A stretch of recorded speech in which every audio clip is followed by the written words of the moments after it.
In this video, we're going to try to show that this integral exists.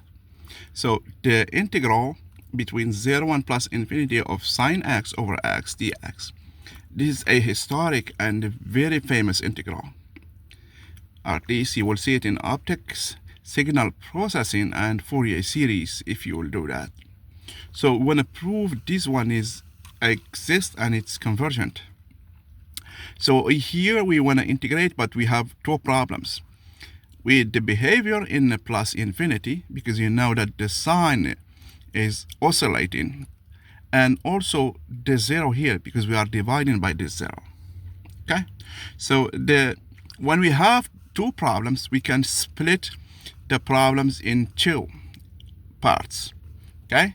So the zero, we can get rid of it, because we know that the sine of x over x as x goes to 0 is 1.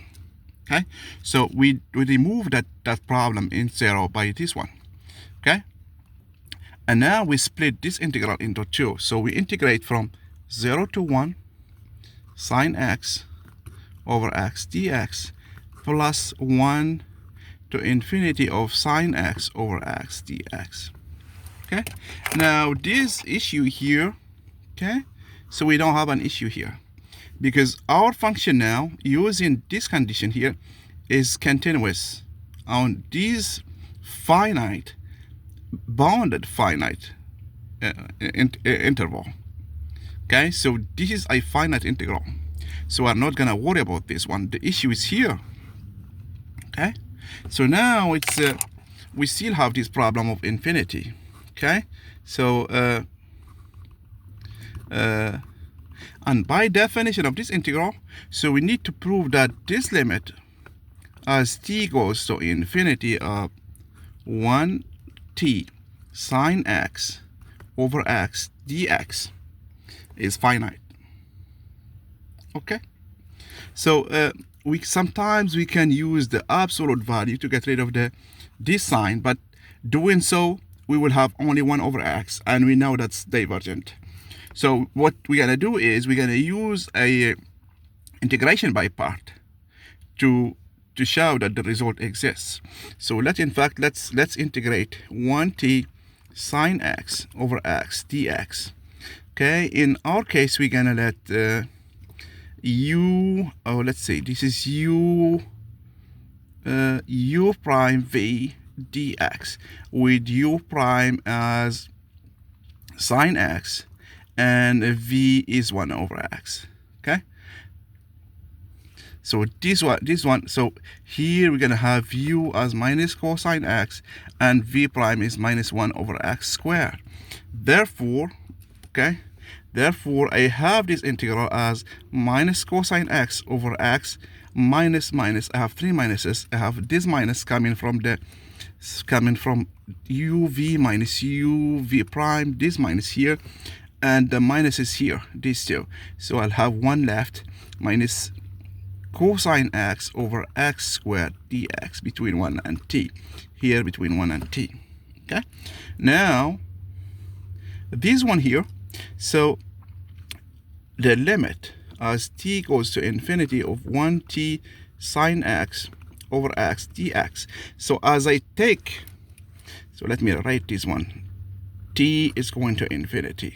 Okay, so the limit as t goes to infinity of this one is gonna give me minus cosine t over t plus 1, and also I'm gonna get here minus 1t cosine x over x squared dx. Okay, here the limit is 0, and cosine, I have cosine, I missed cosine 1, because I still have cosine 1 plus cosine 1 here. So this limit is 0. So when I take the t as t goes to infinity in this integral, okay, so you can just evaluate here, I'm gonna get cosine 1. The issue is here. Here I can do some upper bound issues. So I have the cosine x over x squared in absolute value is less than 1 over x squared. Okay, And therefore, when I integrate this one here, 1t cosine x over x squared dx is less than this one here. Okay, the limit as t goes to infinity, okay, infinity here. So this one is less than this one. And this is a convergent integral, okay, because we know that you can either use the, you can compute it directly, okay. Its primitive is minus 1 over x, so it's going to be 1, okay, so it's convergent. Or you can just remember that this kind of integrals between 1 and infinity, 1 over x to the power alpha dx is convergent when alpha is bigger than 1. And that's what we have here. So now this is convergent. So this one exists, it's finite, okay, when I take the limit as t goes to infinity. Therefore, this is finite, okay, and these two are finite. Therefore, this limit exists.